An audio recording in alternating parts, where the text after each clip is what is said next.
11 million. That's the number of insulin injections type 1 diabetes patients self-administer daily in the US alone to manage their illness.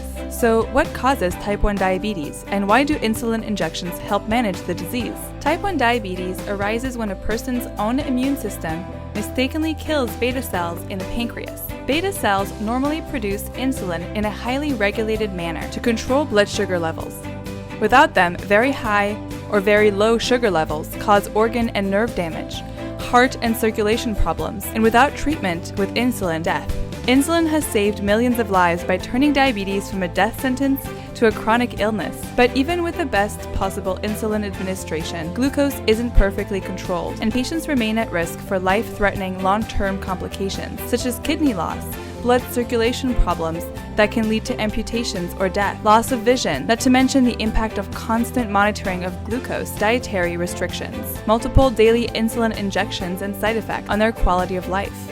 What if, instead of trying to replace the function of the beta cells by injecting insulin, we replaced the lost beta cells themselves? A group of pioneering scientists at Diabete, in collaboration with academic groups, is attempting to do just that, with an innovative approach utilizing stem cells. Their work is jointly funded by California's Proposition 71, the California Research and Cures Initiative, and JDRF, leader in both research funding and advocacy for type 1 diabetes. After many years of work, Diabete's scientific team, along with academic groups, figured out and perfected a recipe to turn human embryonic stem cells into pancreatic progenitor cells that are capable of maturing into fully functional, insulin-producing beta cells, as well as other cells that together make up the islets of Langerhans.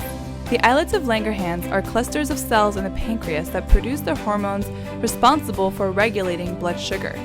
The ability to not only restore beta cell function, but also deliver the other cells found in the islets may be important because these other cells are believed to work in concert with beta cells to optimally control blood sugar levels. There are reports that these other cells also malfunction in type 1 diabetes. Therefore, providing the full community of hormone-producing cells may provide benefits that insulin alone cannot.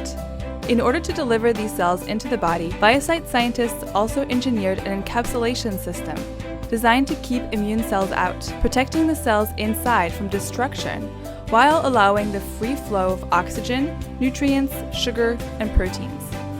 Cells inside the device sense sugar and respond by producing insulin, which easily exits into the blood.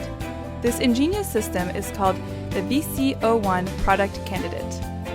In animal models, the implanted VCO1 product functionally cures experimental diabetes. To find out if the VCO1 product can regulate blood sugar levels in humans, like it has in mice, a human clinical trial began at the University of California, San Diego in September 2014. The results of this trial will be highly informative and will be an important next step toward revolutionizing the way we approach diabetes treatment. The VCO1 concept was born from the vision that stem cells can be used to replace any specialized cells that are missing in disease. Advancing this vision has only become possible in the last 10 years, and we've come a long way in a short amount of time, thanks in large part to funding for stem cell research from the California Initiatives, Institute for Regenerative Medicine, and JDRF. As we build on the progress we've made, we know there is much more work to be done, and we must keep the momentum going. Only by continued support for biomedical research can we bring the most innovative technologies to the patients who need them most. We must remember that clinical trials will celebrate successes, but barriers, complications, and challenges will arise. So patience and understanding of the scientific discovery process are essential.